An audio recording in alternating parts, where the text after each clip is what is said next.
Yo, my name is not Cow.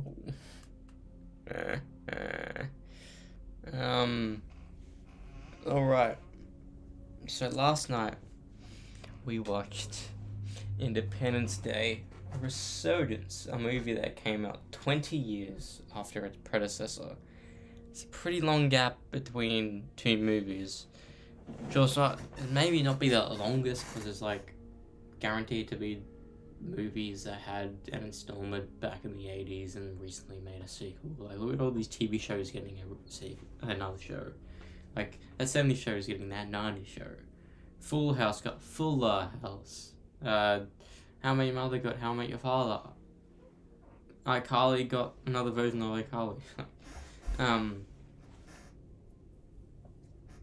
But I went to this movie knowing that not many people liked it, and it was on IMDb. It says as low as Morbius was, which is very shocking. And it's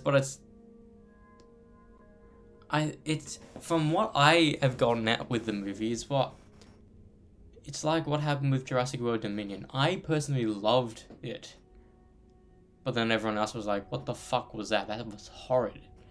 But I loved Jurassic World Dominion, and I liked this movie as well. I thoroughly enjoyed it.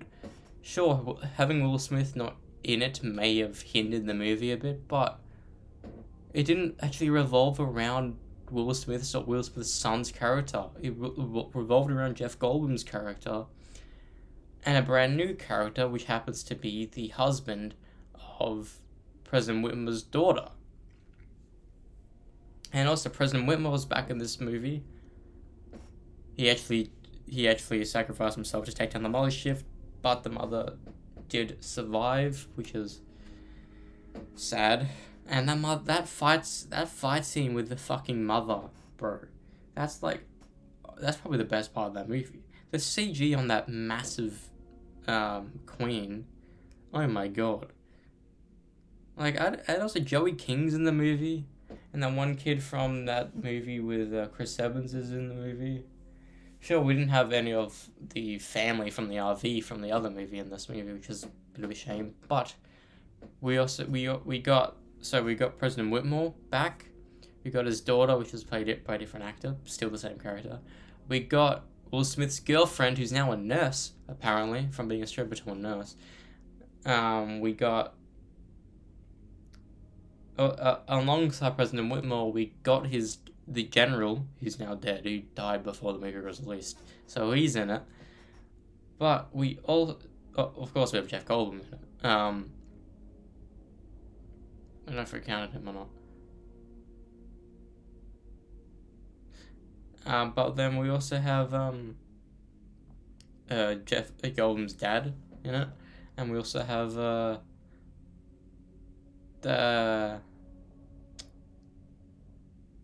the crazy scientist dude from the Area 51 in the first movie, who everyone probably thought died in that, but no, apparently he just got knocked out.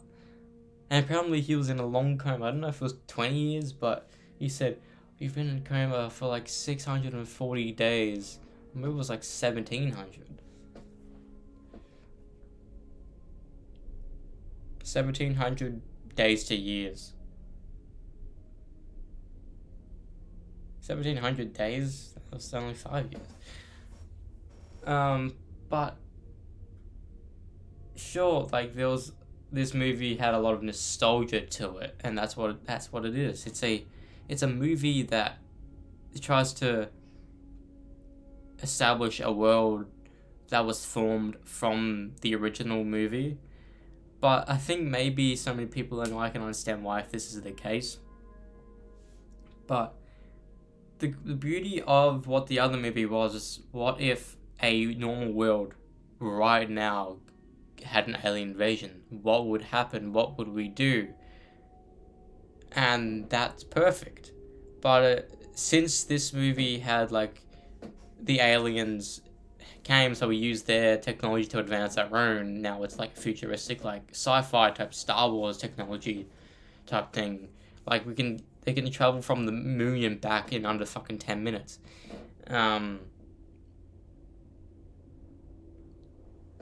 So it kind of like makes it, as opposed from being like a realistic type alien movie to like a sci-fi one. I understand why they did that and it works, but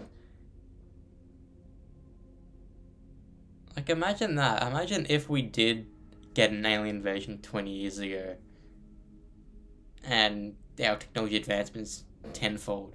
Like everyone can have like thrusters and shit.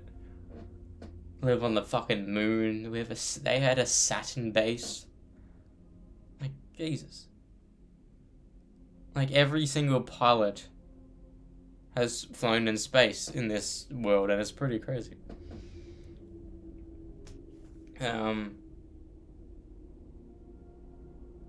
But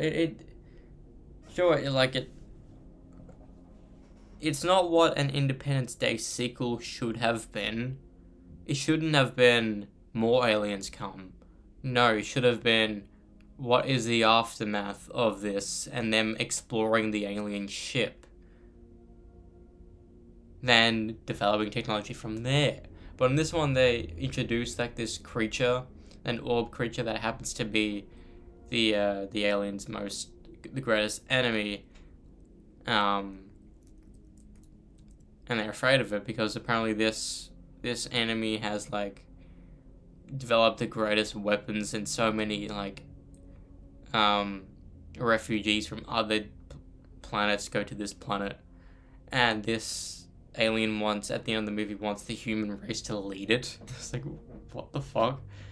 Because apparently in history, in thousands of years, this is the only planet that actually defeated them more than once. And what's funny is that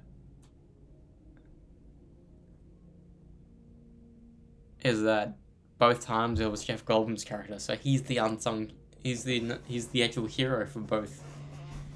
But it's crazy. Like, I knew it was gonna happen, but we meet kids in this movie, and one of them says,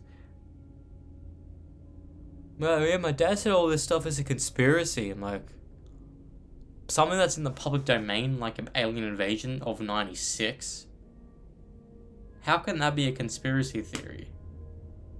You know, that's like, well, to be fair, people saying like COVID is a conspiracy theory, but like that's like saying fucking like if we were to be able to go to the moon in less than a day, like with proper flying as opposed to a rocket, people would be like, in a couple of years down the road, be like, oh, that was a conspiracy, they didn't do that. But it is a good movie. I don't know why people rated it poorly. Like, it's not as good as the first movie, and it heavily relies on your attachment to the characters. Like, there's a scene where we see the new president barely in the movie. She get killed off. We don't see her get killed, but pretty sure she got killed off.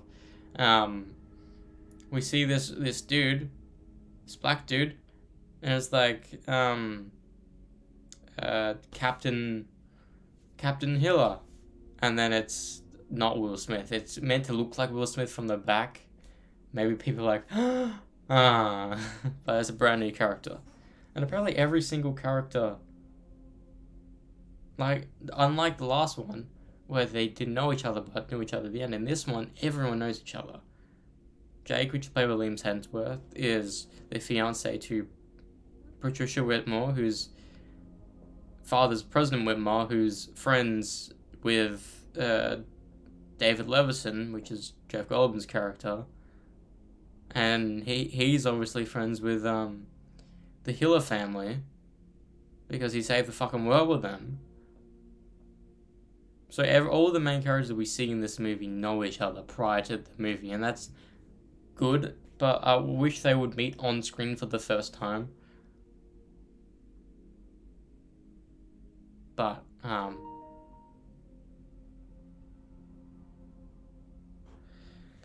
this is the first time in history of me charging both my PlayStation controllers at the same time. But I'm going to give this movie a 6.5 out of 10. It's 6 to 6.5. It's not as good as the first one, but it's way better than what other people say. Like, sure, I don't know, I legit, no one, maybe people boycotted it because there was no Will Smith, but it's actually a very fucking good movie. Like, it's so good. It is a really good fucking movie. Like, the CG on the aliens is amazing. Sure, it's like turning into more Star Wars than fucking Save the Earth. Like, because this movie was meant to be the start of a new trilogy, just like how Jurassic World was, but this movie made it, like, apparently the OG to Independence Day made nearly $1 billion for a movie from '96. It's unheard of. But then this movie still made a lot of money. Like, I think it made like 500 million, or was it 400 million? I don't know. But it made its budget and then some, so which is always good. I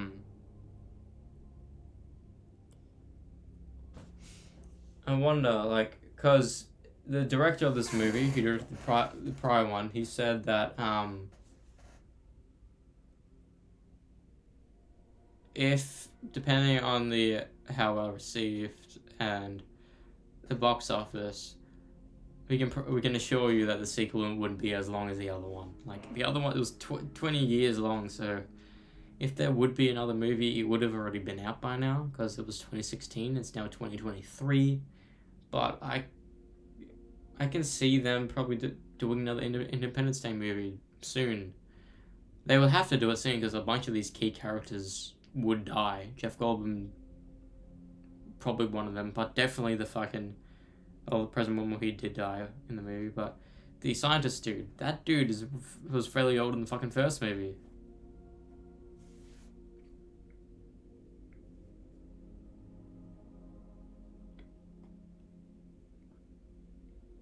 But I would have loved to see them retcon this movie and be like, no, Will Smith's character did not die. He just wasn't in it because of reasons. But the good thing about older Will Smith movies when he was younger is that it was more relatable, you know? A young kid saving the world in a bunch of these movies. But now, like, in like the 2000 to 2010 movies, he's like, it's not like that anymore. It's not like a Men in Black. It's not like an Independence Day or an iRobot. It doesn't feel like it anymore. It just feels like a dude doing stuff he normally does. That's why nowadays Will Smith movies don't really want to watch, because you don't want to see him like save the world or whatever. It's crazy that he started on just a TV show. But like,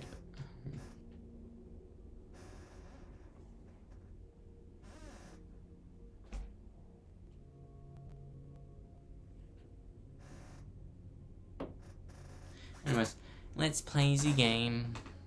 It's a very good movie. My humble opinion, very, very.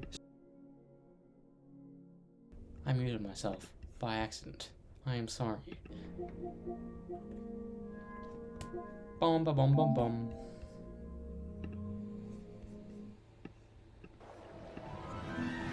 Psycho, Ruby, cocaine, cocaine, thinking,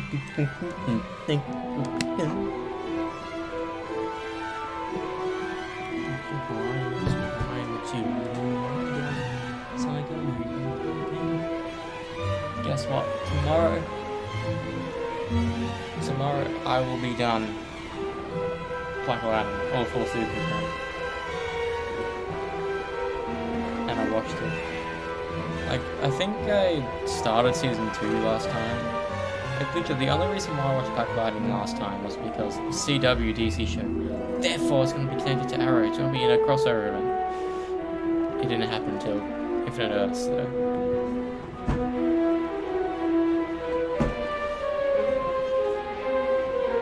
He was barely in it as well, which is a bit of a shame.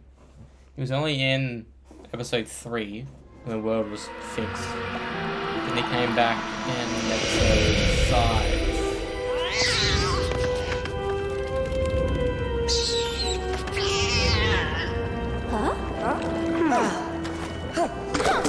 What's crazy to me, like in this, now post Arrow universe, post Crisis universe, more than one city has metahumans. Freeland has metas and Central City has metas from 2 different reasons. Which is crazy. So that means Black Lightning was the first superhero in this universe, as opposed to Green Arrow or even Batman. It's crazy. But then again, like, is the nullifier meta gene from Black Lightning, will that nullify like the Flash's abilities or even Superman's abilities? Well, there's been many references to the Flash. I mean, hey, like there was a part in season 4 where it legitimately, I have a friend in Central City that could help, and it's obviously talking about Barry.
Still.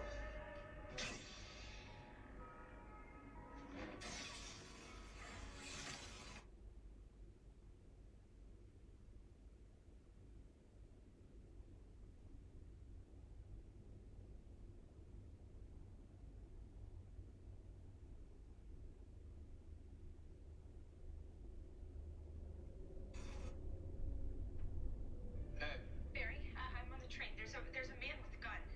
All right, hold on. I'll get you help. Is everyone okay? Everyone's fine. It's a false alarm. Just want to make sure everything's okay before I go. Everything's good.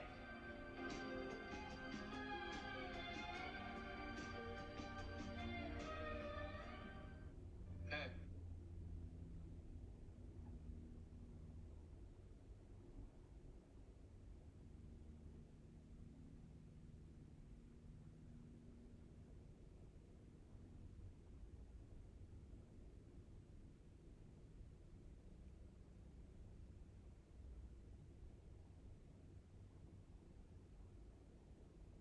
Yeah, exactly.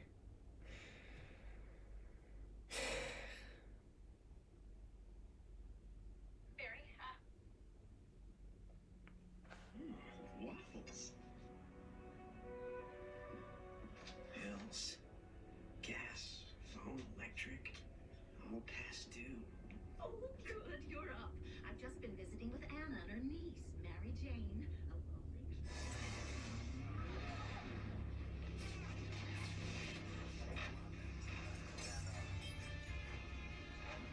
This one's mine, Detective. Hey, Neil! He's Batman, Sandman, and the Rhino. He could trace them back to Oscorp. To me. Enough. What looks the sun?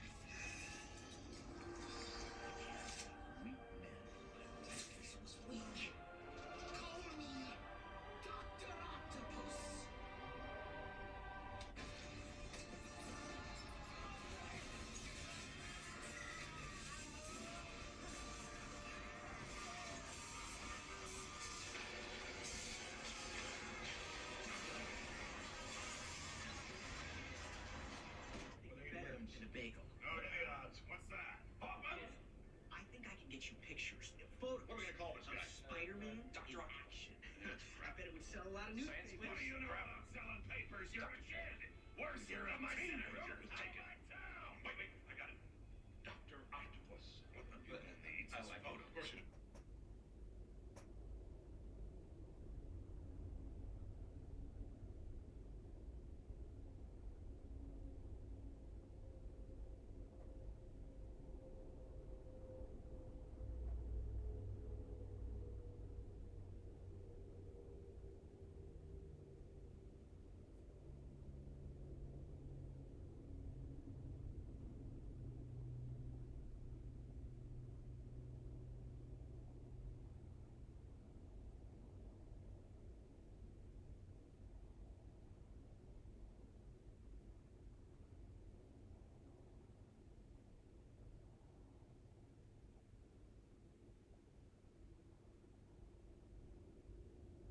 This video was sponsored by we had like a whole episode planned for this though, so if you could maybe, break him out of jail, take him back to the place of the robbery, and have him try again, that'd be great. But I'm really fast. Like, what's so confusing about this? But the guy had a cold gun. And he's just a human. But see, cold is the opposite of hot. So he can stop you. But he still has to press the trigger. And we've shown over and over that I can react faster than a regular person can shoot a gun.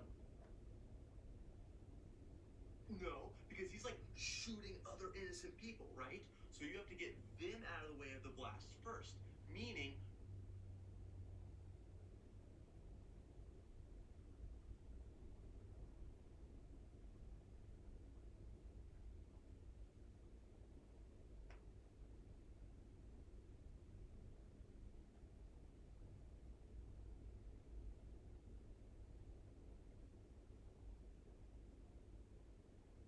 Velocity. We're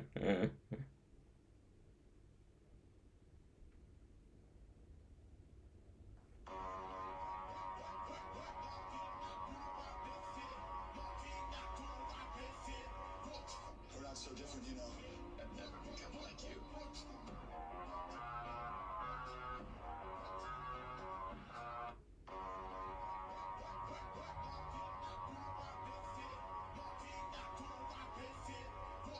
We're not so different, I've never become like you.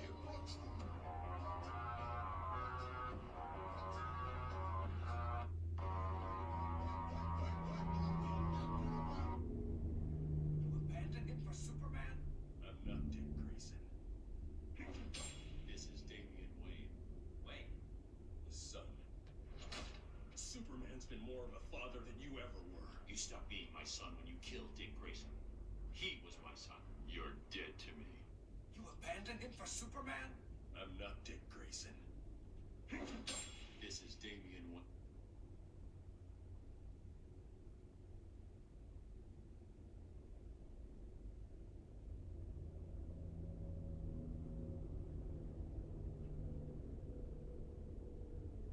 Yeah, that's the best thing about Injustice for me. It's like every character you see is doppelganger is a doppelganger. Like, you see the two Batmans, the two Supermans, the two Jokers, Green Lanterns, Flashes, blah blah blah. But when it comes to Nightwings, you think they're both the same person. No, the Nightwing we see on our Earth is Dick Grayson, and the one we see on Injustice Earth is Damian Wayne. And you think they're the same person due to the how different worlds are. A stalker. They were just blowing up my DMs like a novel over the course of like probably 6 months. And they would just respond to everything I did on stream as if I was talking to them only. I'm so glad I found you on Twitch. You're awesome. Happy to support. And then it evolved into, I'm so glad you're my girlfriend. You're amazing and I love you. And then it turned into like, I'm so glad we're engaged. He would Photoshop himself behind me in pictures. Like I had like mirror selfies and he would Photoshop himself in there like holding my waist. It got to, I'm in Houston, isn't your friend gonna come pick me up at the airport? and you've never interacted with this person No. as far as you know. He got a hotel in my P.O. box zip code. And so I could not go outside for like 2 weeks while he was in town. A stalker. They were just blowing.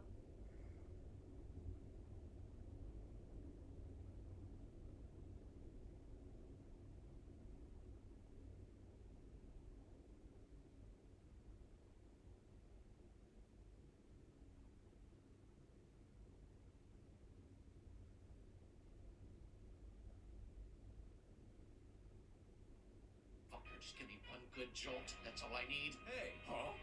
What you doing?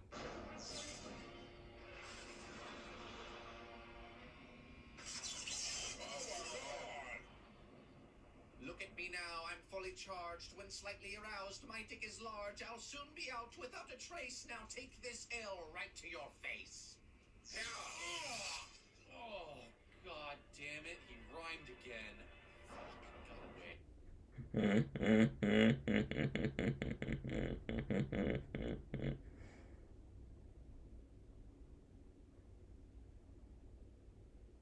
away.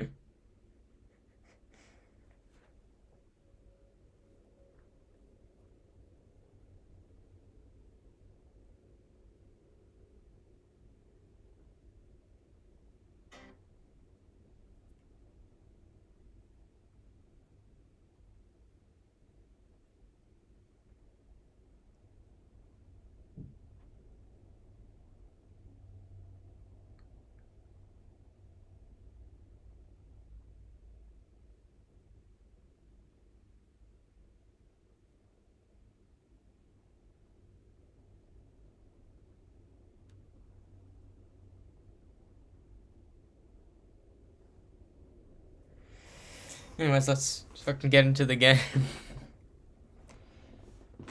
Because I'm kind of, but my brain is like, don't play it because I have played it before.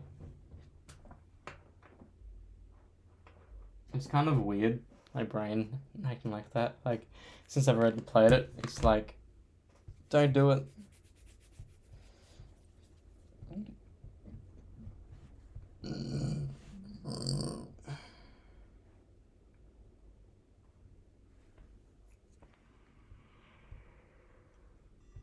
Happy Thumbs Gaming. Quick show. I'm gonna put on the fan. Ah! I dropped my phone. Oh my god.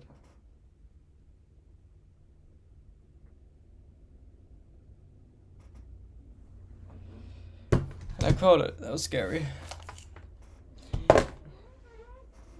That was easy.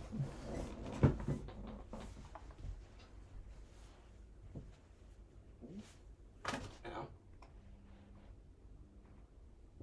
One of the best things about these rooms is that fan on the roof. I see so many houses where they don't have fans anywhere. It's crazy. And if some rooms have air cons in their room, it's even better. In our house, there's only one. Well, there's two aircon systems, but one of them goes through the roof. There's one out there is the normal general one. Hey everybody, it's Brian with Happy Thumbs Gaming. Today we're checking out the Hogwarts student dorm rooms in Free Roam for LEGO Harry Potter here. On the right, you can see all the collectibles we obtained in this video. 4 red bricks, 13 character tokens.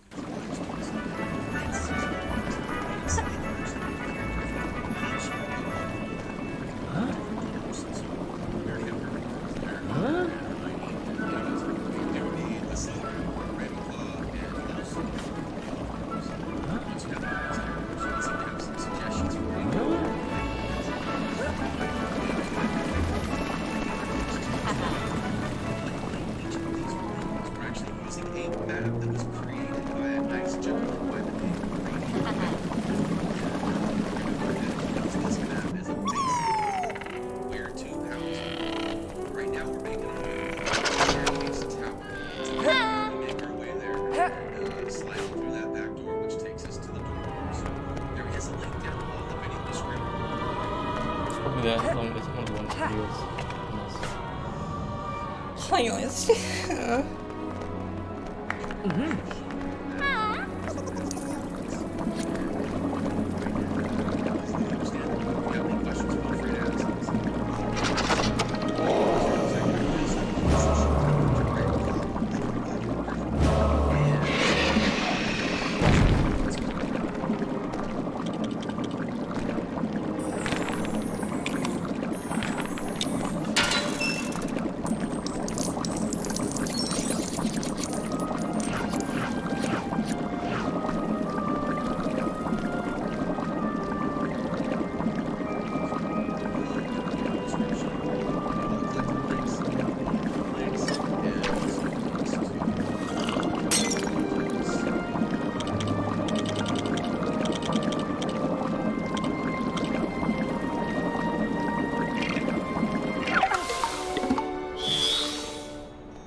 Build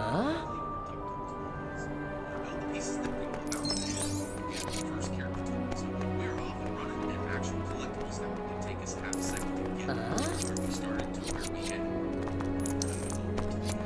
One little common note too that you will need the character to get into the dorm.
Besides, I already have all of them. That's the annoying thing about some of these red bricks. You get them after you've done everything. Like, I remember one of the bricks is a red brick detector, and you already have all of them. One of them is a mini kit detector, and you already have all of them. Probably the what's the detector that's the most useless? I think it's a red brick detector, the most useless one, because yeah, sometimes you just have the ones you just want already. Alright, so here we go. We're still on the floor. There are 5 total. First two are and then zap them with your the third one's on the left. The next two are actually from the bedroom, so make your way.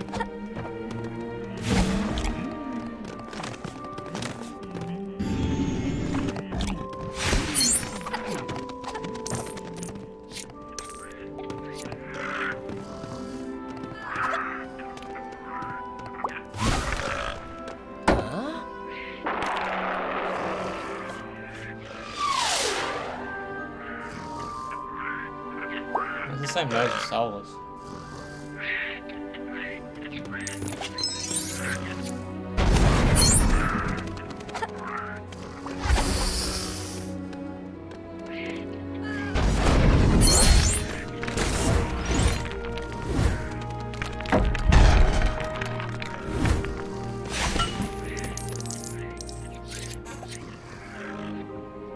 And that's the thing about these places, like they don't have a 100% thing, so if you don't have all the detectors, how would you know stuff?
But isn't this thing you can do to get something?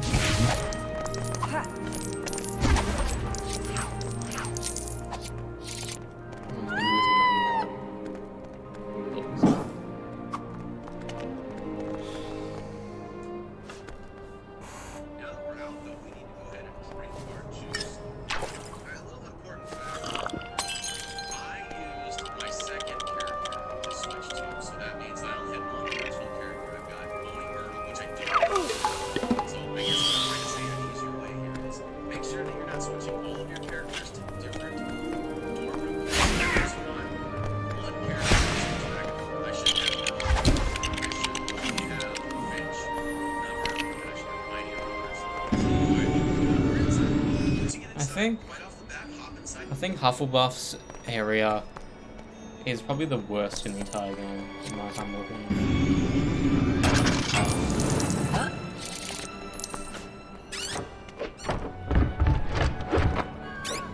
Like, it's just so ugly. Like, I wouldn't want to be in here.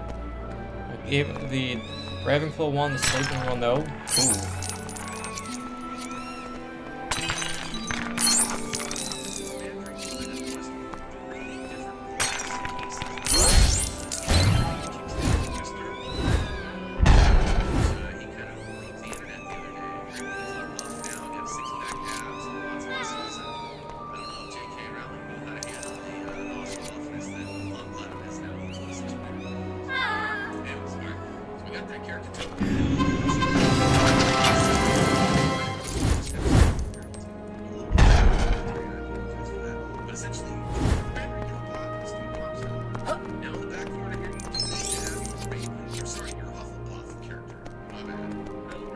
And once you get access, you open that right off the bat. You see this silver lock on a chest.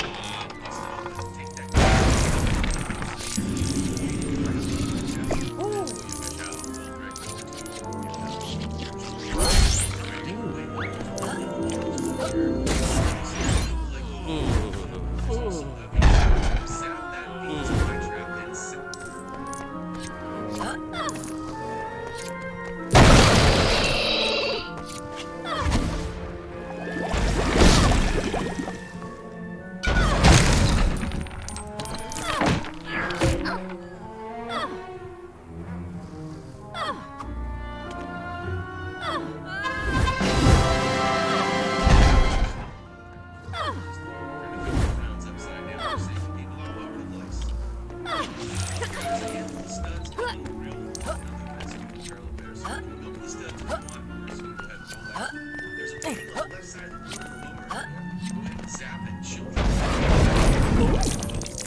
Exactly sure how to get the secret bedrooms over here.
But I'm going to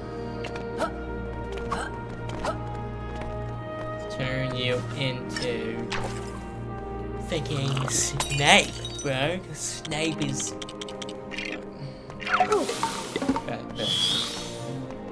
run away. Leviosa. I'm afraid, Mom. What if I can't get it up?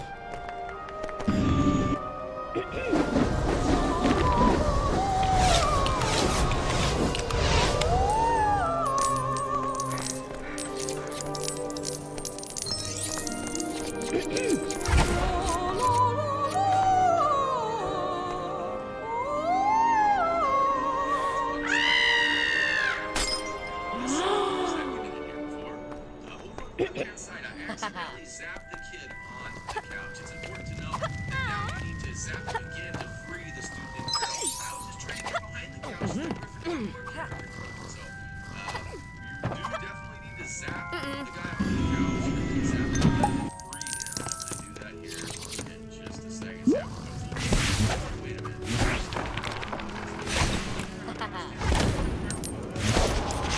Right here. So, go ahead and give him the old chiropractic shock there, twist it back into place, and go ahead and kick us down. There you still the If you click the quick link, you do need to zap him off the couch first.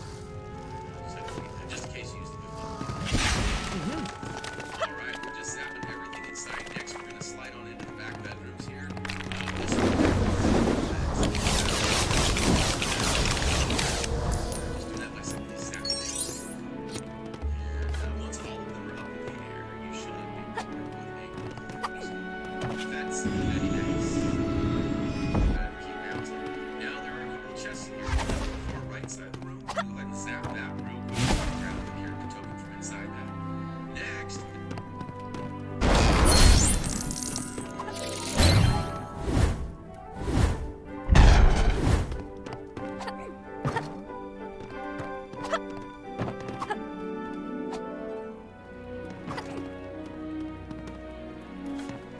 There is another chest on the left side of the room. This one has oh, check that out. Inside is a red room.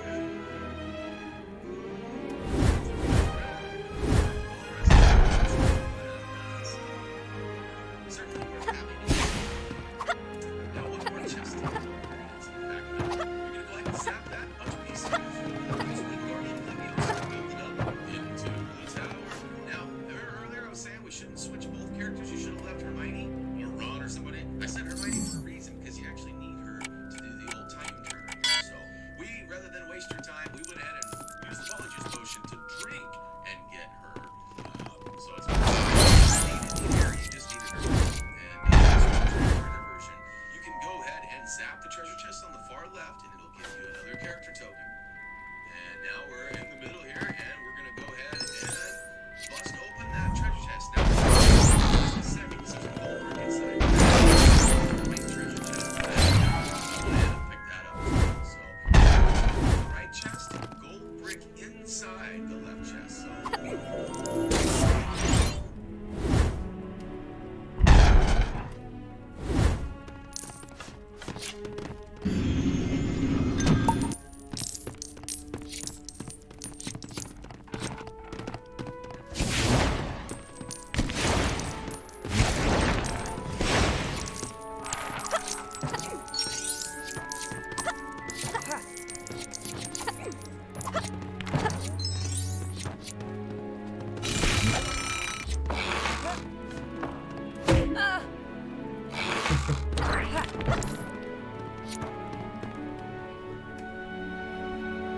That's the same chest that you now that we're in the time turner version, it's different. So, alright, let's go ahead and we're gonna bounce on the beds a little bit. And I did notice that for some reason they change colors when you zap. But anyways, we're out of there.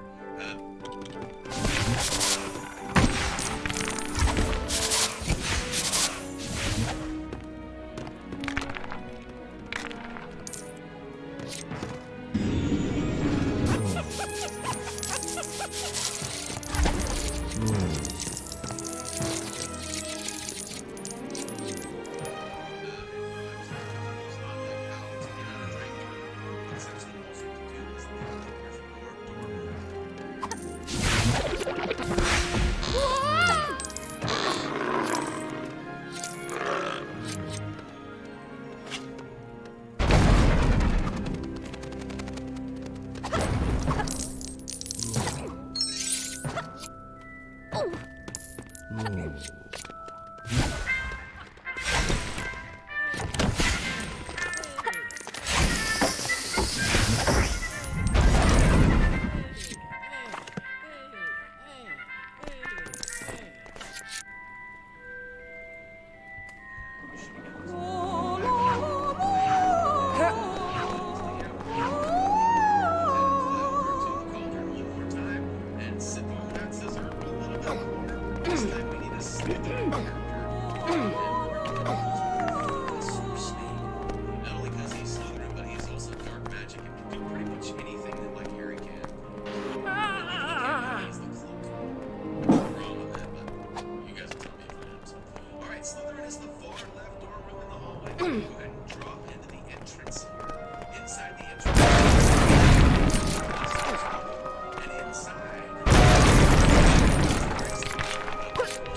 on, Brett.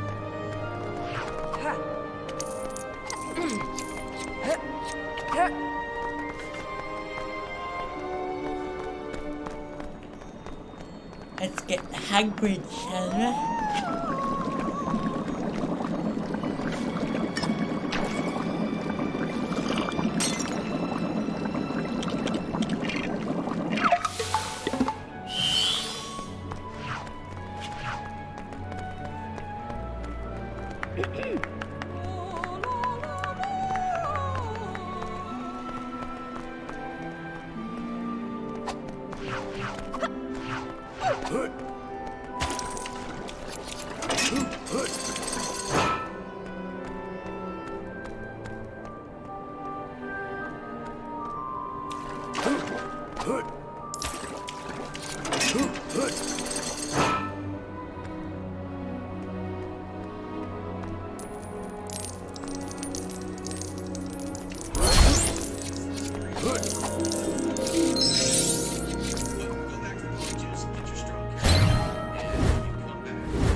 We have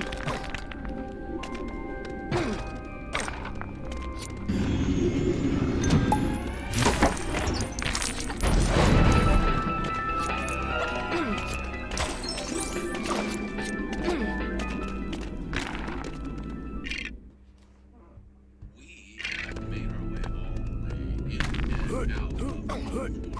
out. We do have a few studs with the ground. There's a couple of wings over here. Third time's the charm, right, ladies and gents? Hopefully, right? I try to get that other line. I just said, bam, third wasting your time. So we're basically done with the video. There's no more collectibles, except for one in the hallway. So all the doors are done. One more left in the hallway, and it's found by simply knocking all 5 of the flags. There's these flags in the hallway here. 2 of them are for Gryffindor, 1 of them's for Slytherin, and the final one is right there in front of Ravenclaw.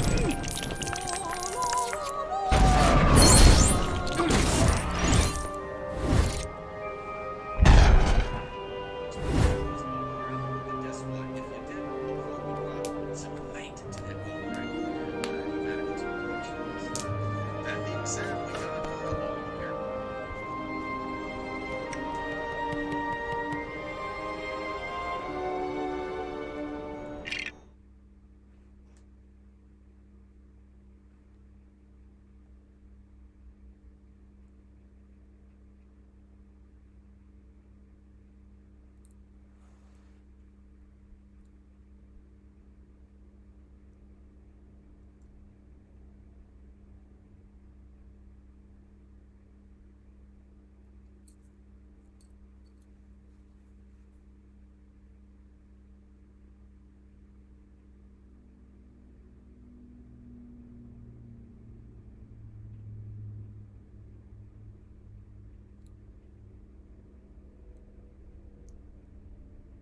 Gold brick inside the left chest. So keep in mind that's the same chest that gave you the time turner pieces a minute ago. But now that we're in the time turner version,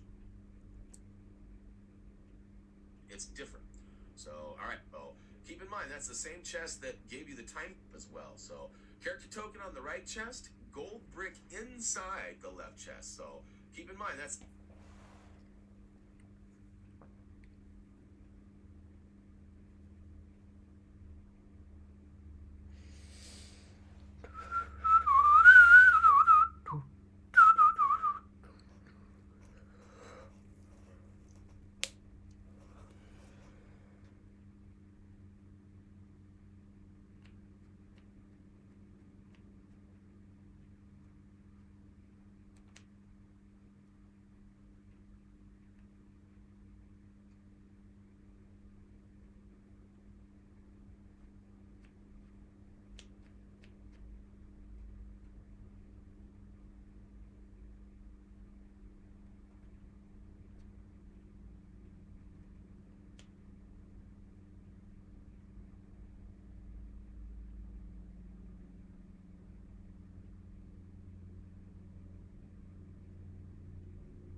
Maybe he looks fucking creepy.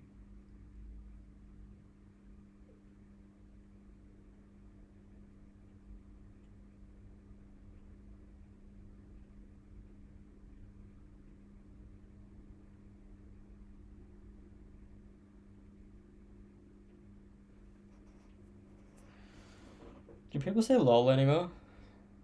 People usually just type LOL as opposed to lol. Lamau. That's my go-to. Lamau.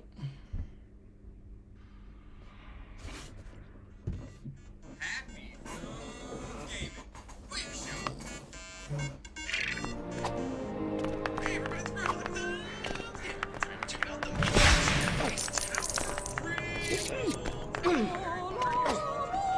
This also includes the art room and Dumbledore's office because they're right there as we're on the staircase. You can see on the right as well as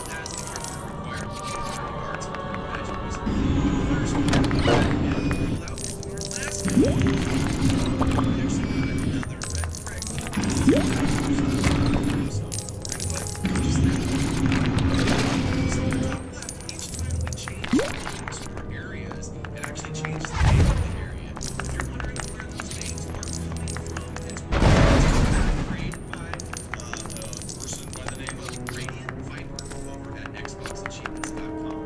And post a map on our website for easy access.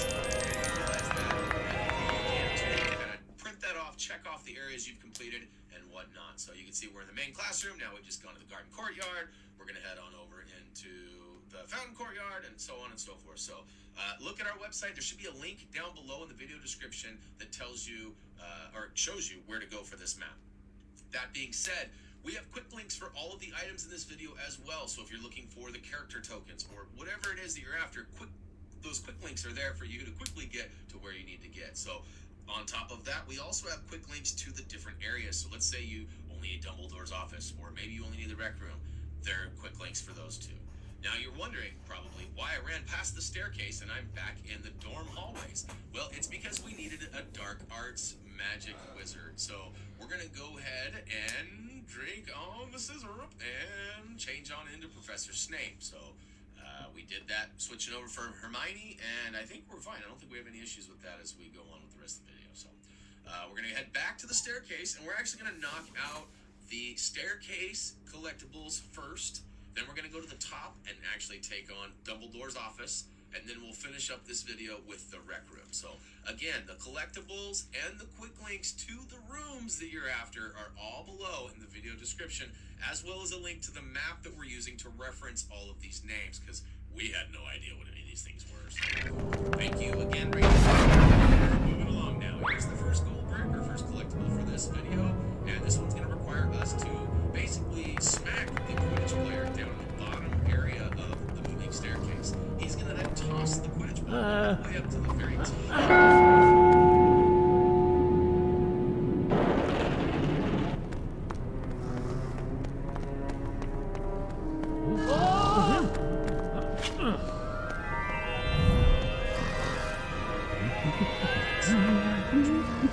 Now don't be confused, we're only on the second floor.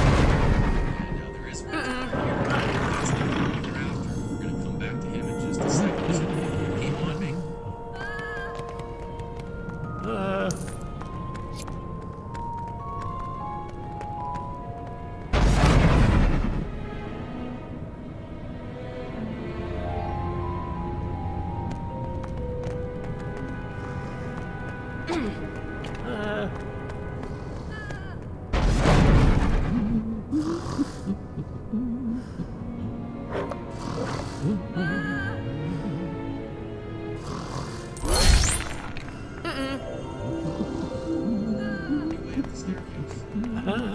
Once you get all the way to the top, you should see the Quidditch player we're after. Go ahead and give him a smackaroo, and toss the ball down to the guy we just passed.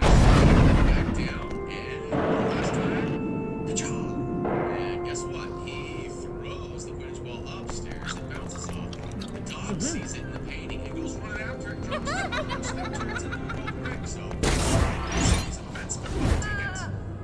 And use that gold brick. Now keep in mind, there are some other things that, down below, we should use past it all. But we're going to go ahead and get them all in the proper order so it doesn't get confusing. We're not grabbing collectibles where you unlocked later and so forth. So, alright, gold brick accomplished. Next, let's do and it should turn around upside down.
Let's get it.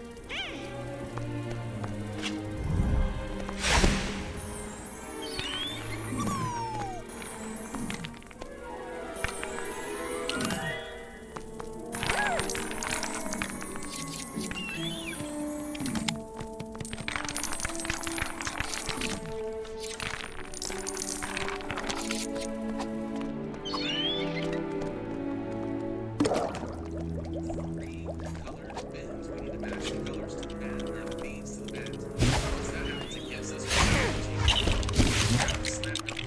over on the left-hand side, you might notice the gold knight. Go ahead and smack him around. He'll drop the next item we need. That third and final knight is back on the right. The pixie's actually flying over here. Drop that. And once you get in there, go ahead and drink your Popeye juice.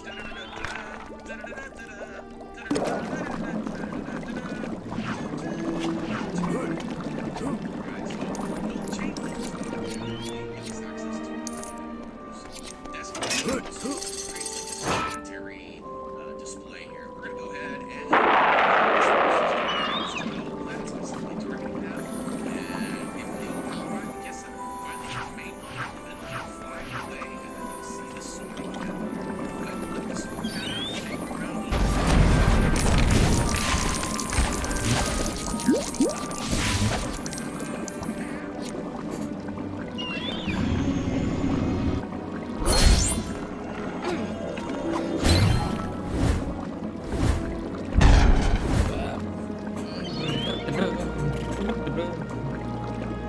In fact, that's the only time I've ever read themes.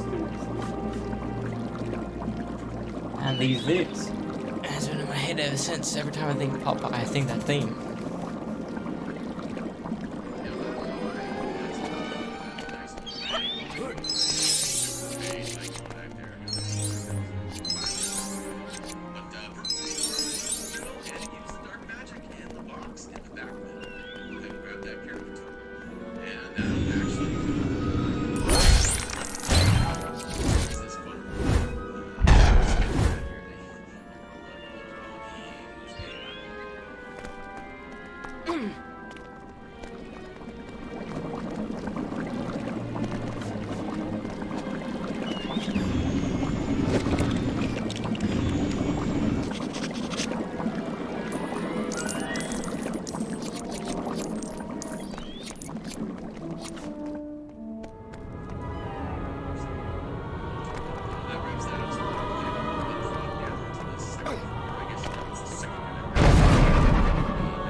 Staircase. So here you gotta zap the handle and it'll turn green and give you access, and you can go ahead and leave. And now we're inside the room.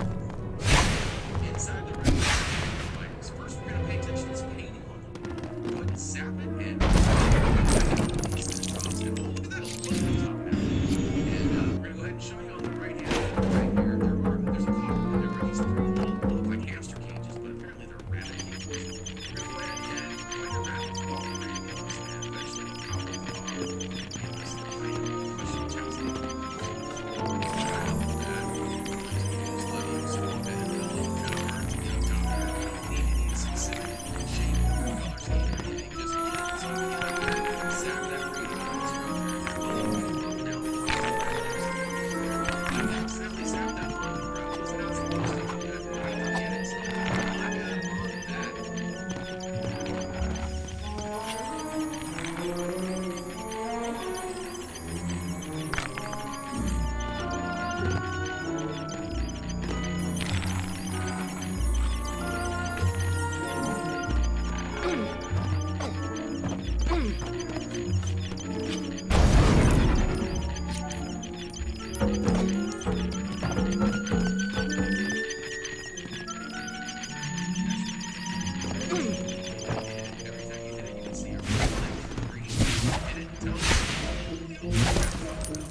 This is, yeah, that's why.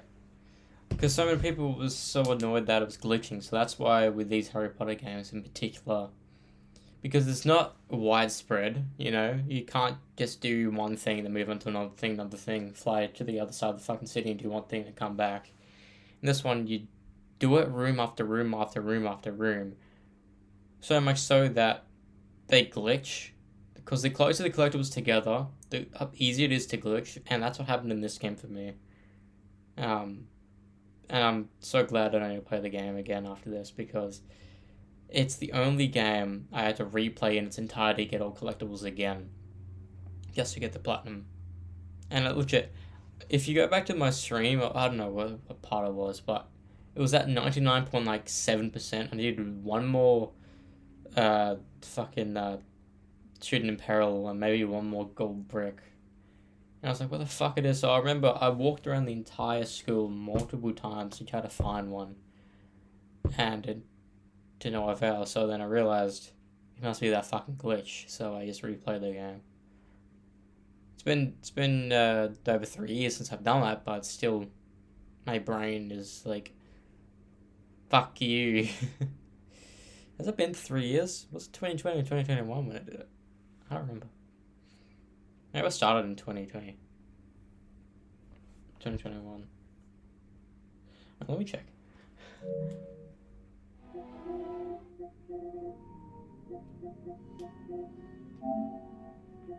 Da-da-da-da-da-da-da-da. 3 hours ago, damn. Been up pretty late tonight. Let me see.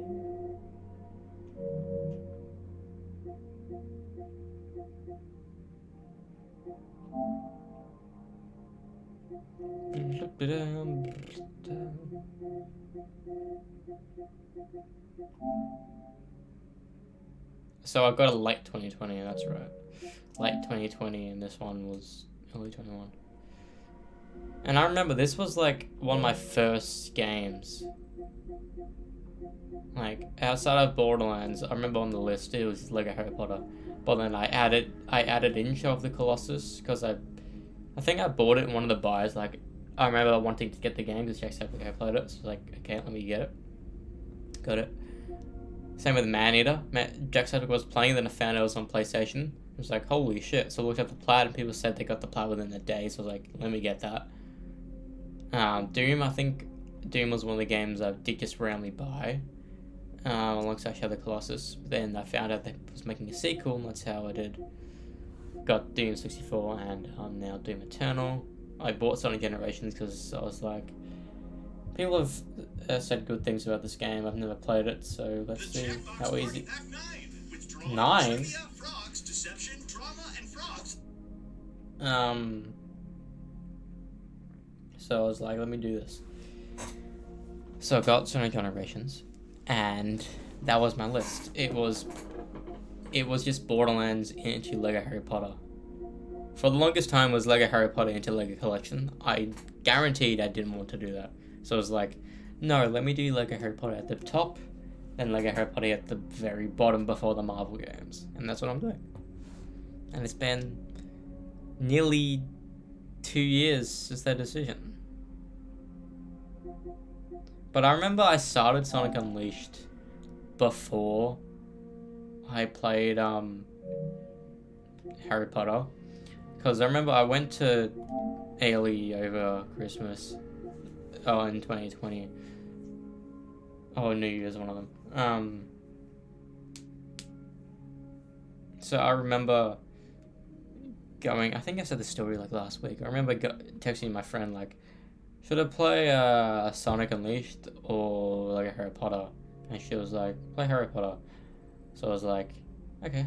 So then I just played the 2 Harry Potter games and played Sonic Unleashed afterwards. Sure, in retrospect, I should have done Sonic Unleashed first, then the Harry Potters, but it still looks cool having Sonic, 2 Harry Potters, and Sonic. Anyways, let's continue.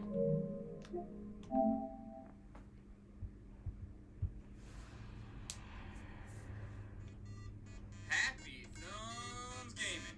We show. Hey everybody, it's Brian with Happy Thumbs Gaming. Today we're checking out the lobby and lobby hallway. You can see on the right. This is actually a really short and we have collectible quick links down below in the video description. So if you just want to hurry through those, skip the kind of run around from 2 to 3. But if you're in a hurry, then let's go ahead and let's go buy a red brick and get to killing. So we have we just kind of go video to video. We could go and grab these red bricks off screen. We figured we would follow along, play by play, so why not follow along all the way? So here we go. We're gonna go ahead and select the 6 times score brick here. Costs us a little bit of stunnage, but no big deal. The funny thing is here is I went out of my way to go get this brick, and then like a dummy, I forget to turn it on. So I'm still at times 8, but really if I turned it on, I'd be at a times 48. So I actually had a little issue with my game glitched out. I needed to reload this and restart all over again. So second run through, I totally botched to turn it on. So my bad, but other than that, we are off and rolling. So here, my game glitched out on me, and I had to reload this and restart all over again. So second run through, I totally botched turning that on. So my bad. That's right. It said my percent. Oh shit. Huh. I remember thinking this was weird when I was.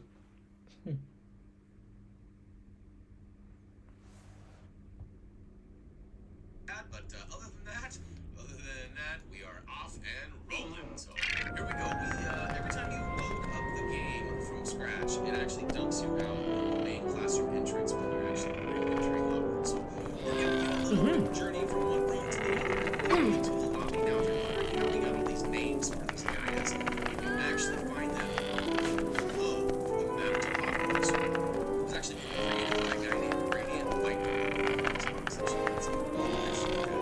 Hey, I'm already here now in the main room. We're gonna head to the left-hand side. Guess what? You can jump on it. Say now. Next, turn out right up there. Now right off to the left-hand side. If you actually torch that candle, it'll put you out 2 candles that are on fire and give you a foot.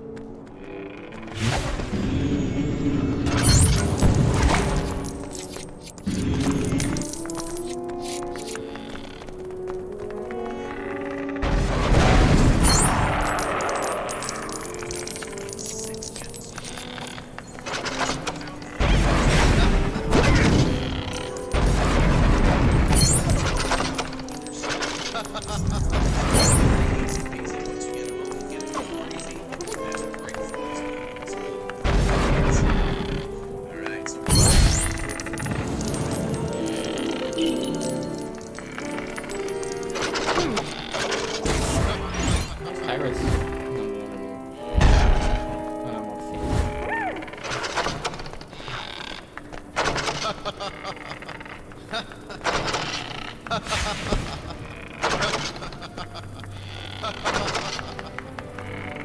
me just eat it.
You could have easily done that by yourself.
Time you load up the game from scratch, it actually dumps you out in the main class.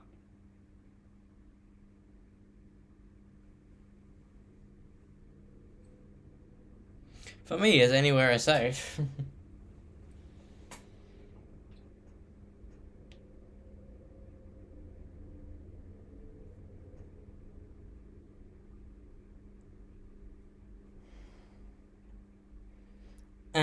Okay.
Bro, everyone, like, if he's a Lego-based YouTuber, and so many questions be like, "Are you gonna play Lego Jurassic World when it comes out?"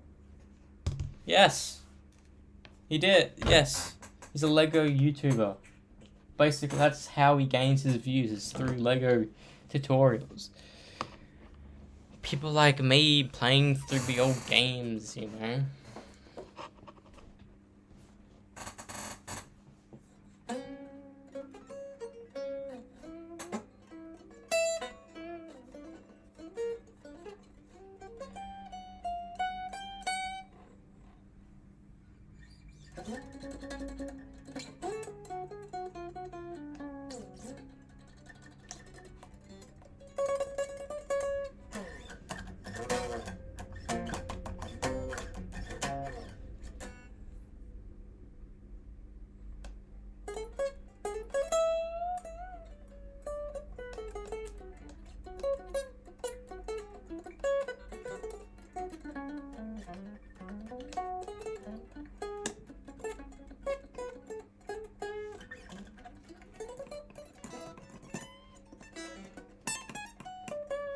I'm getting better at it, that's sudden.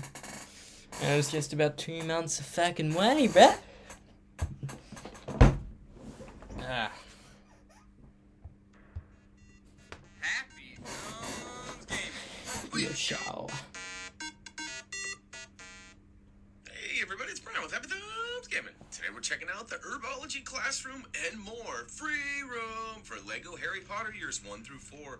We're not only going to check out the Herbology Classroom, but we're going to check out the Herbology second room, the Garden Dome, and the Quidditch Training Field, which are all kind of clustered in that northwest corner of the map that we have a link to down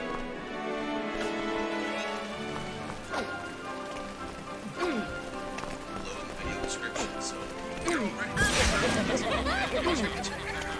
Now, every time we turn off the game and turn it back on, it dumps us into the main classroom entrance. So we're going to kind of use that as the main point. If you guys are in a hurry, you want to go to the quick links down below, we have no worries about that. Our feelings won't get hurt or anything. So skip ahead if you like. Otherwise, make it through the fountain courtyard and head on over to the far left side. And then we're going to go all the way up and into the Herbology Classroom. You guys probably remember this. We learned a few spells earlier in the story mode. Once we step inside.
Does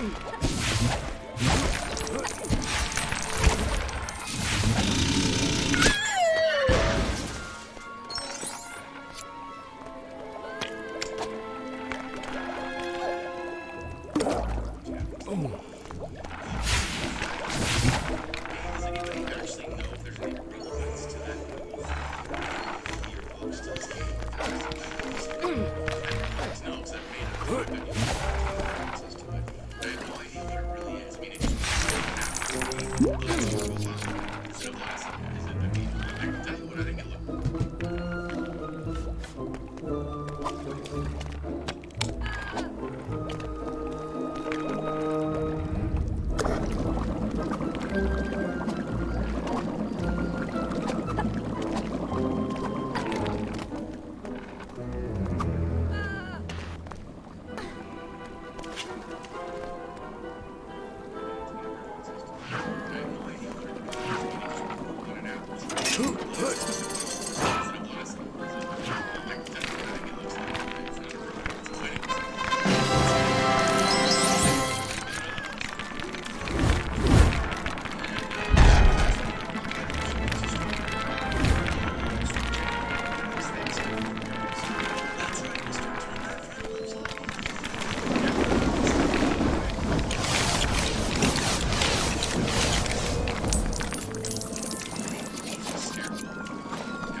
actually the left. So sneak out of your biology classroom on the right side there and down the back.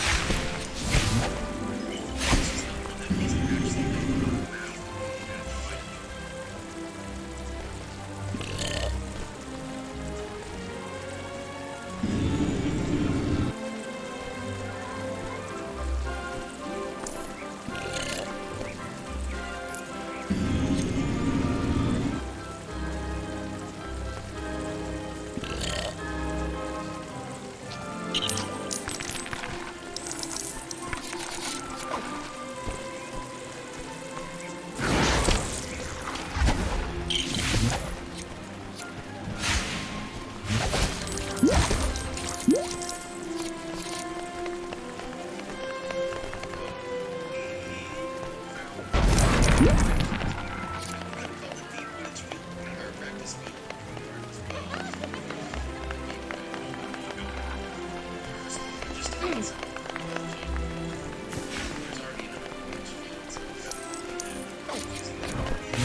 And then it's 2000, bro. You got it right.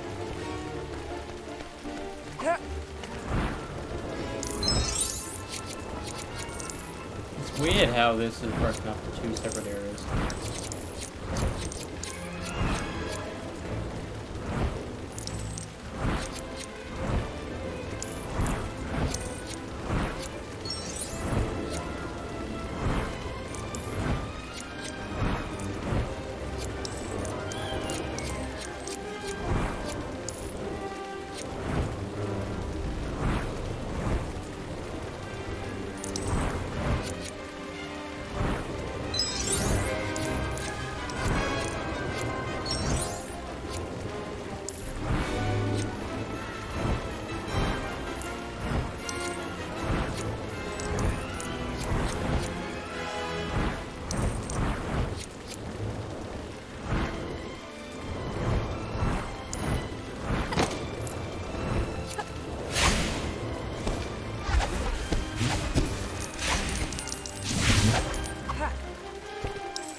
Maybe different in the game.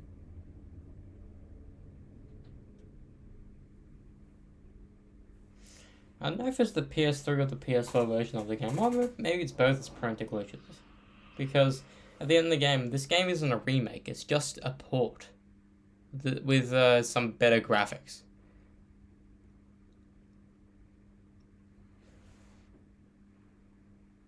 It's just like how the Lego Marvel collection is a...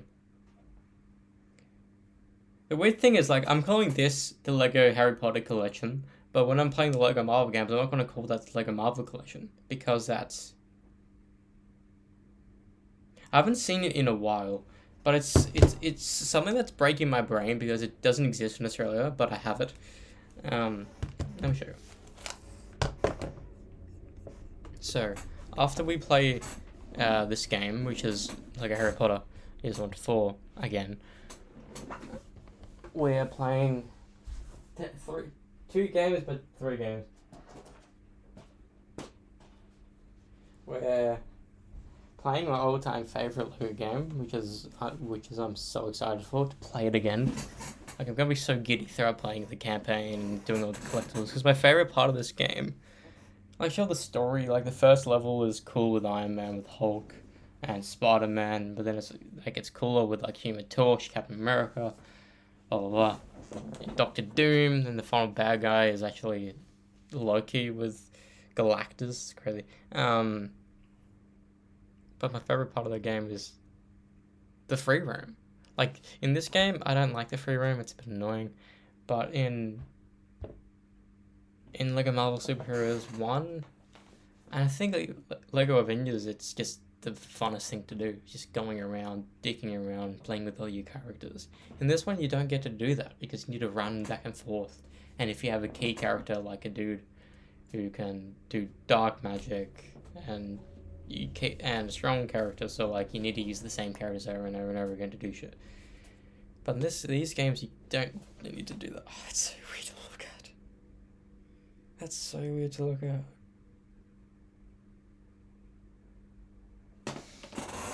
Because right now we're playing the Lego Harry Potter collection, right? Okay, so we've got Lego Marvel Superheroes 1, which I'm not going to plug in this game, it's just me to...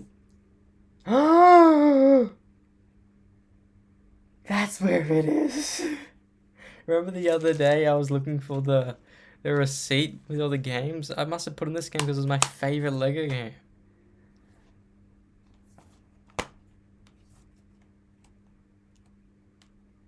So I'm not gonna plug in these games. I just have them because I wanted them. Okay. Holy shit. Damn. I can't believe I found it. I can't believe I fucking found it.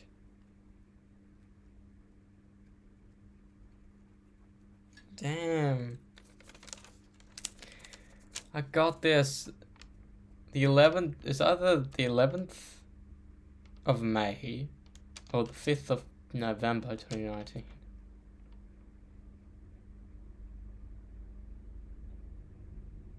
Holy shit.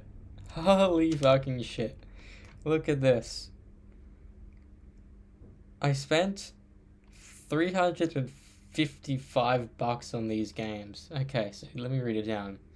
I got Lego Batman 2, Knack 2, Lego Star Wars Clone Wars, Amazing Spider-Man, Lego Marvel Superheroes, Lego The Hobbit, Infamous First Light, Lego DC Supervillains, Lego City Undercover, Lego Ninjago Movie, Lego Worlds, Batman Telltale, Lego Movie 2, and Lego Movie. All of them in one massive purchase. Fuck, I remember that. But I don't remember putting the other games in there. I thought it was just I put all the Lego games. Because I remember I had to go to some other stores to get the other games. But legit, nowadays you're gonna be able to find any of these games. So any of these, maybe Batman and some Lego games. But I can't believe it was in Lego Marvel Superheroes the entire time. Holy shit.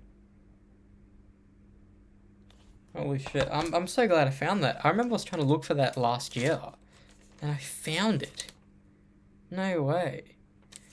For $355.94, I found it. No way. No way. I got some of these games for free as well. I got Lego Ninjago Movie. For free, Lego Hobbit for free, and Lego Star Wars for free. So I must have got Lego Star Wars The Force Awakens, Lego Batman 3, and Lego Marvel 2 at a different store. But look, we have this. Lego Marvel Collection, which has all 3 games. So Lego Marvel Superheroes, Lego Avengers, and Lego Marvel Superheroes 2. With all season pass content, so we don't even buy the DLC. And this just breaks my brain because this was never released in Australia. I had to buy it online. This is the American copy of the game, and due to it being a Blu-ray disc, it can work with any device. It's not like a DVD where it's region locked.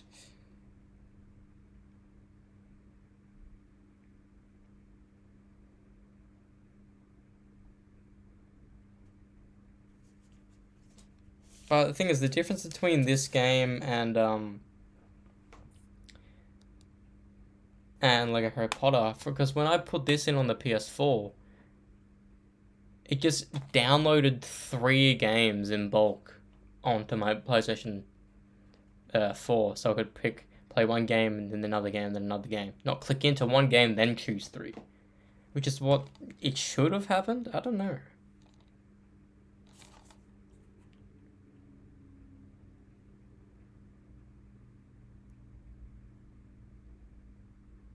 They released this in 2019, but maybe the reason why they didn't release this everywhere because they were thinking of doing Lego Marvel Superheroes 3 or another Lego Avengers game. Maybe they just released it full in-game in America and must have sold pretty well. But I'm glad I have this. This is no matter how many times you put this in, this is DLC everything. Because it's just preloaded into the game. I think. Hopefully it is. Hopefully, I don't know. We will need to test it when we play Lego Marvel 1. But I remember looking at this online as they released a Lego Marvel collection, and I was looking for it everywhere in JB, in EB, any game store I could. Look it up online. I couldn't buy it in Australia, so I had to buy it, and it only sold in America. There's no UK one. So I'm like, why do they do that? Why was it exclusive to US? But I still bought it. It's here now. I got it on Amazon. I have it. And it's in Australia. I'm playing it. Oh, fuck, that's so weird.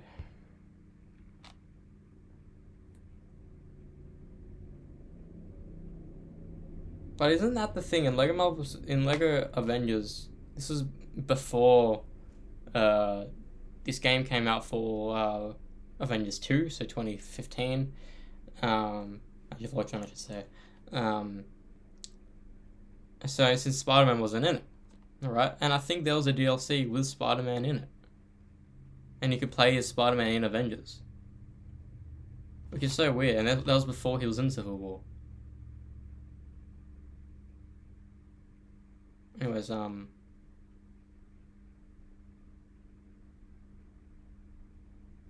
I'm so glad I got this. Like you wouldn't know it existed if you were just browsing through Lego games. It's not even on PSN.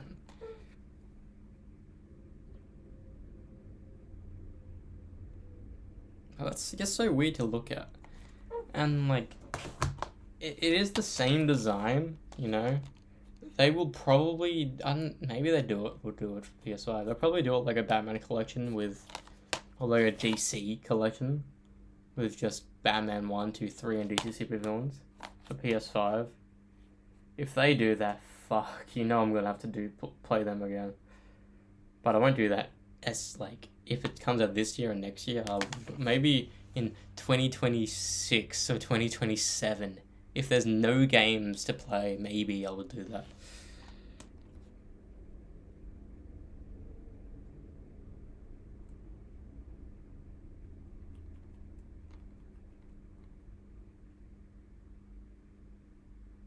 It's still so bizarre to look at though. I remember I did this when I first got the game as well. Both of them just looked at each other like this, like, what the fuck? But yeah, I can't believe I found the receipts. Like, as soon as I opened it, I was like, I had this weird flashback, like, oh, yes, I remember now. I put it in there. Like, you know when those memories get rushed back into your brain, and it only happens when you see it again? That's what happened just then.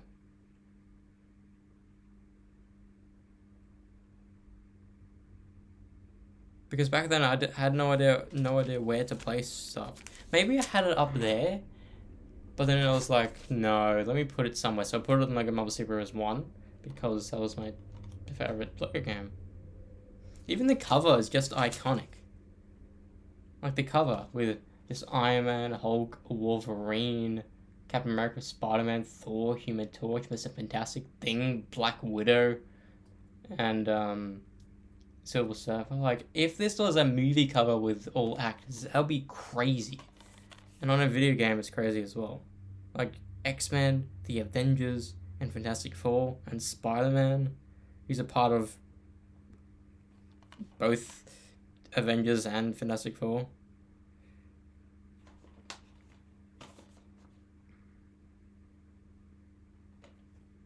But the thing is, I wonder with this, will we just download the games from the disc, or will we have to put the disc in? I need to check it again in a couple games from now.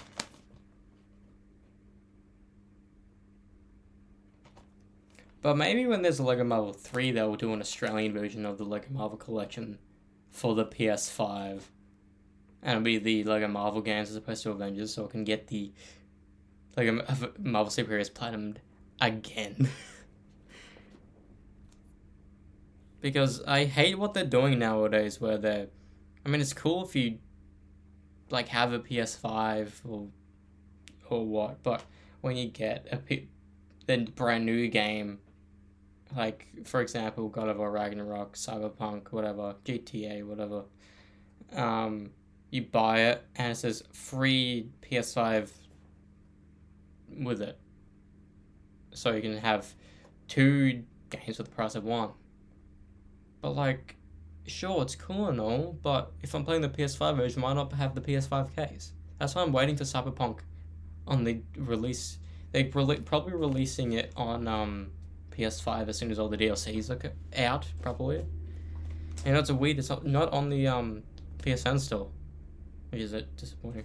Anyways, I'm gonna put this in my USB gauntlet and put this back there. I'm so glad I opened it. I wouldn't have. Thing is, I wouldn't have opened this game. I may have when I started Lego Marvel 1, but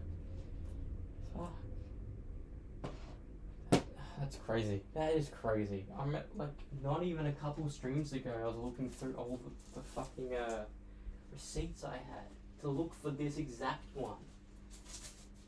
I remember saying that story so many times over the years, streaming all these games. I spent hundreds of dollars getting all the Lego games, but I didn't realize I bought fucking Knack 2, Batman, and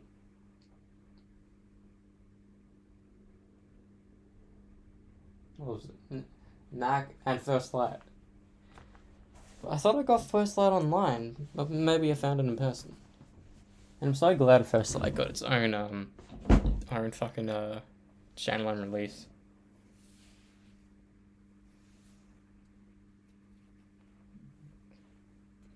But people still say First Light is a Second Son DLC. Like how people say Miles Morales is just a big DLC. To an extent, sure, but like Miles Morales is a full-fledged game. So is fucking First Light. Sure, you can play as Delsin in the arenas, but that's just cool. Alright, let me do one more area. And I'll hop off. Oh, not hop off, but I'll play guitar. What's up, everybody? It's Brian with Happy Thumbs Gaming. Today we're checking out the Small Courtyard and Owlery free roam for LEGO Harry Potter. And as you can see on the right, we're going to get a handful of collectibles, mainly those 7 character tokens, but we do pick up a red brick, a couple of student in perils, and a couple of gold bricks as well. So let's get on to it. Now, a lot of you are probably wondering, what are these names coming from in the top left corner? Well, we are referencing a map that was created by a person that goes by the name of Radiant Viper over at Xbox Achievements. And we have utilized this map to the fullest. As you can see, each area we go to, the new name changes. And you can find this map down below. There's a link in the, down below. All right, that being said, we're actually in the Small Courtyard, which is, as you may have read up the top, this is where we were headed. So we're going to start off by sipping on the old potion and switching on over to a Dark Arts Wizard. And over in the far right side of the court. I always use Rowan because Rowan's just an ugly character in this game. In the movies, not so much, but in the game, definitely.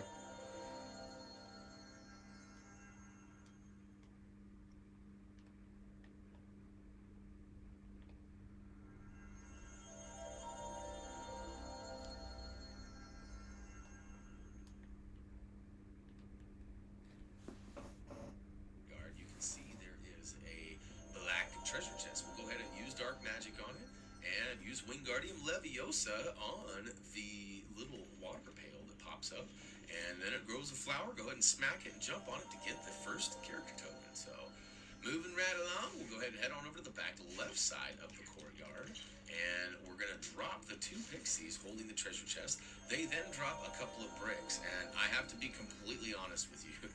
This took me way longer than it should have. You know, every once in a while I nail it and it's just perfect and easy, or I get lucky with the build that I get. But I build this, and I actually build this pretty quick, and you're thinking, oh, well, what are you talking about? Look.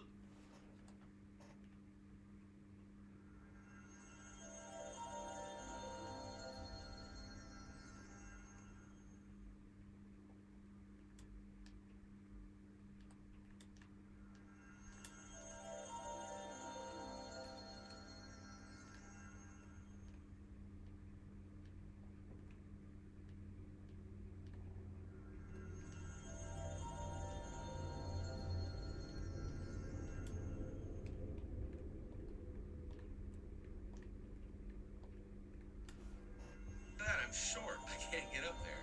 So what I did. Oh shit. That's right. That's right. I have to do this.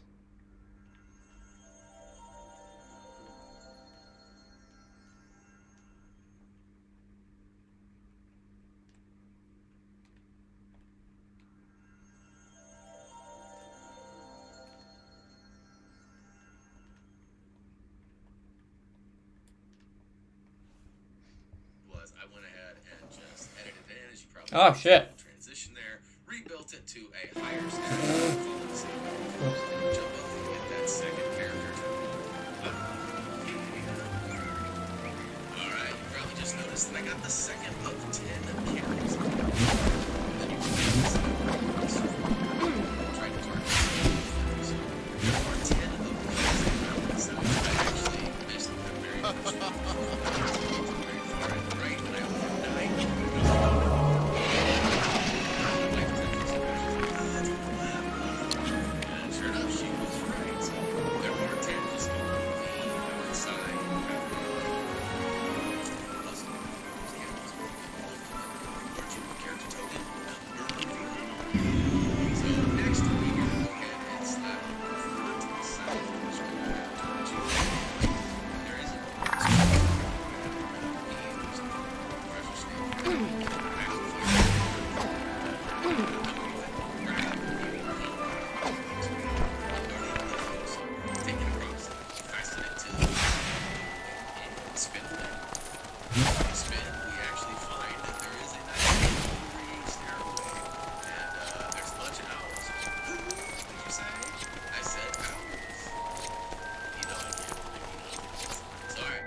pretty ambitious for this game to have areas just for free roam.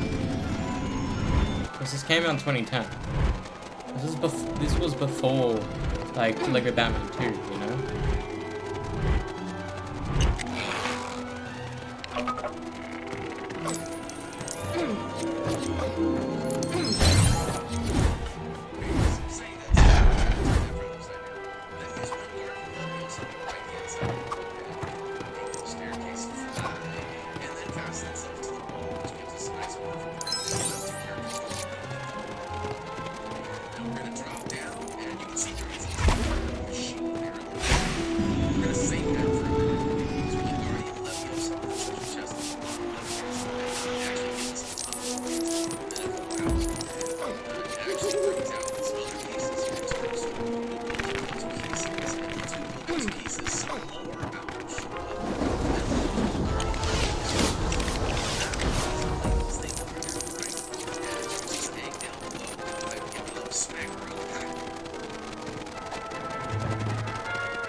I mean, it's a cool way that they can utilize two different areas.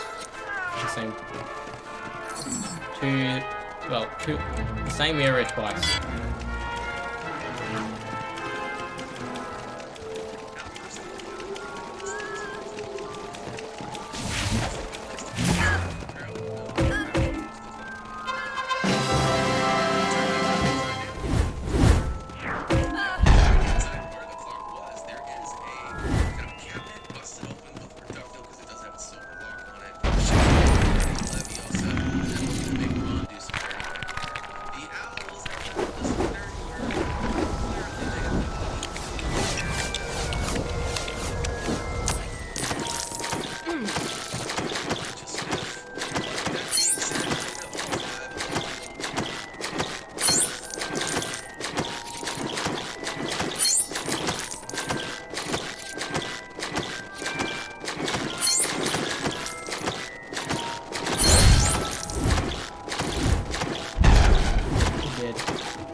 stop there. I was running out. I pitched it. Alright, once you get upstairs, there is a camera area. There's a clear piece on the floor to use. Wingardium Leviosa to go ahead and attach it. Then walk up and pay attention to that red drag. You gotta pull it out. And use the Leviosa. It's going too fast for me.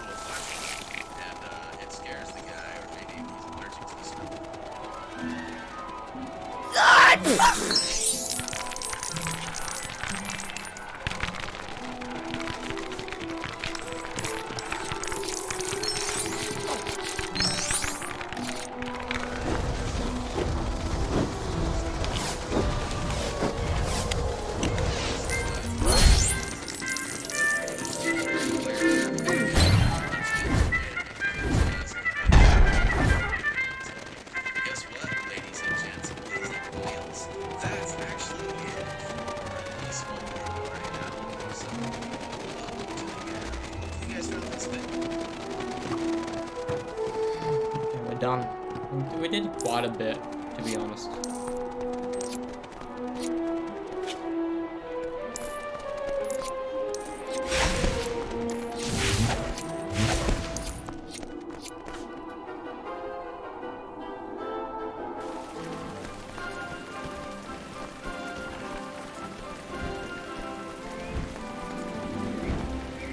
Okay, so I'm gonna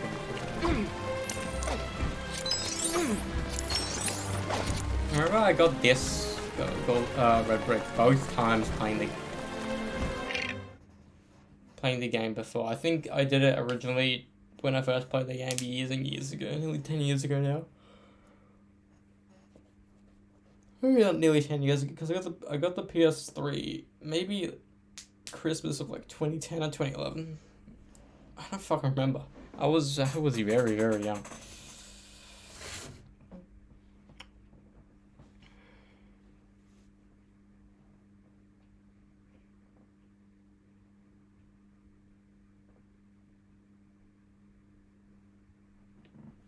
Hmm.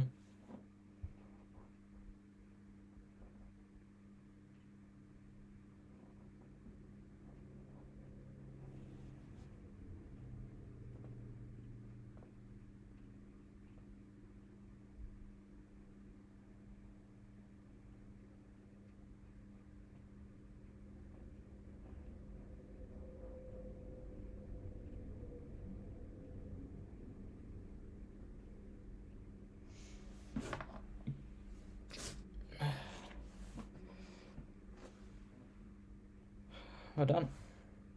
I think I need to use a new pick. This pick has seen better days.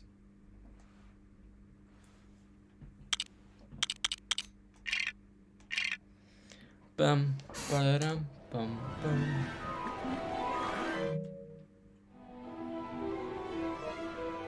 I haven't got any trophies, but slowly but surely getting to 100% is good enough. For us. Dang, I've got quite a few trophies. 3,227. Holy shit, bro. So what was the last game Ashley was playing?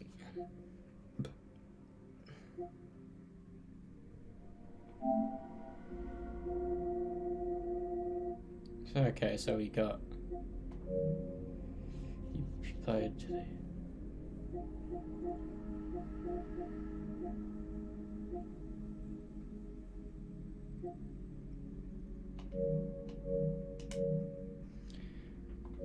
I think he's living a good life.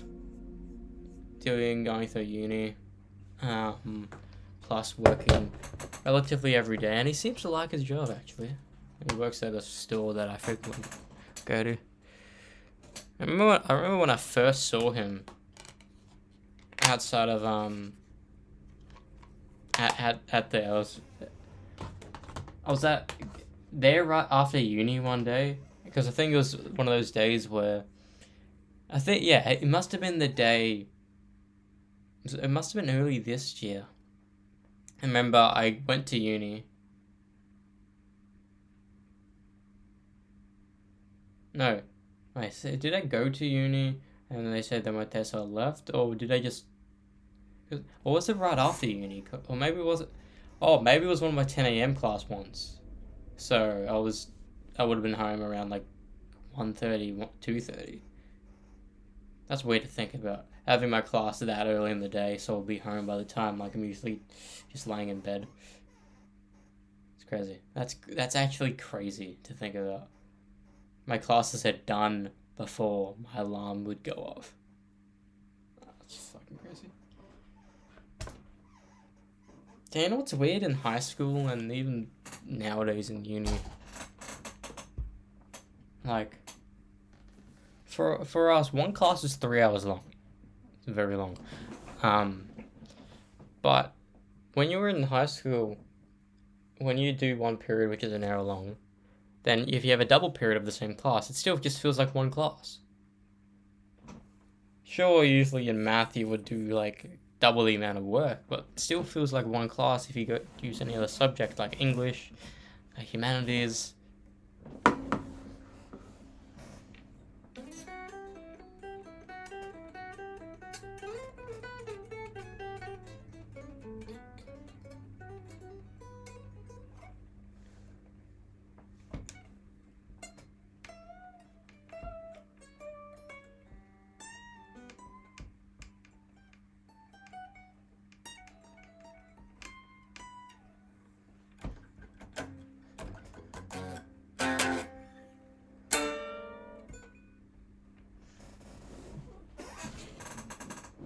But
I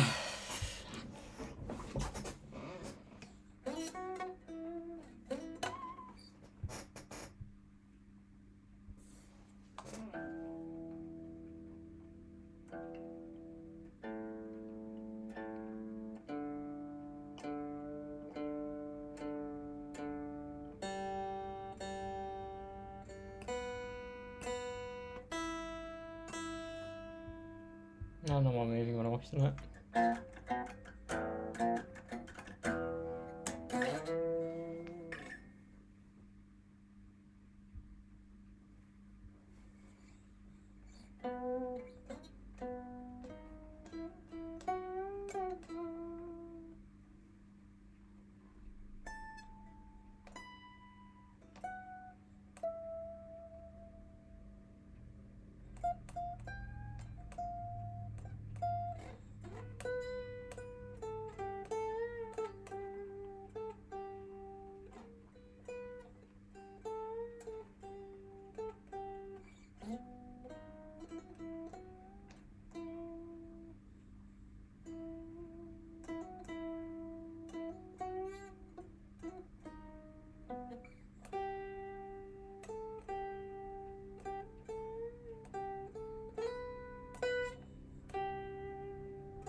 It's probably the funnest part of the song.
Oh, let me look up if Chris Zupa has a video.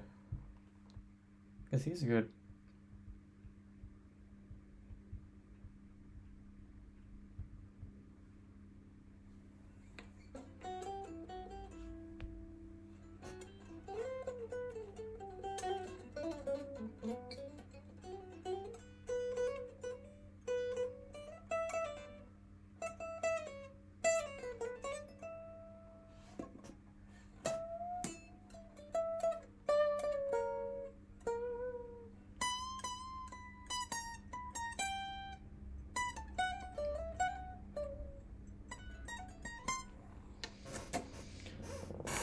I need to learn Blackenberg.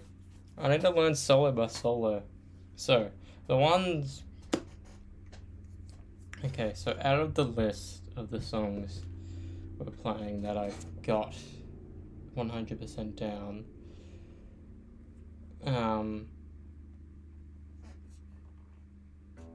solos I've got down are Master of Puppets,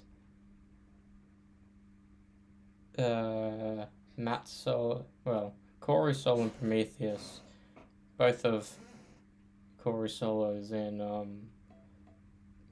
Furies, Matt's In Fall Into Your Hands, Lateralis' solo, maybe the Cleans for one.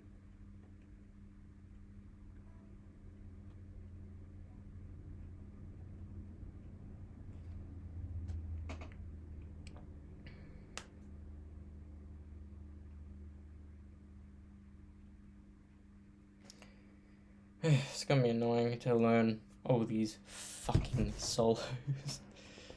What can you do? What can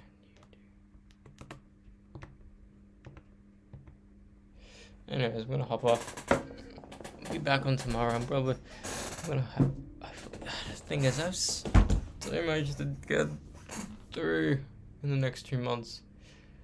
Need a nail blackened, which is easier said than done. I've got the intro done. It's just the fast button to get done. Need to do the entirety of So What. Actually properly learn Matt solos in both those Shogun songs. Learn chorus solo.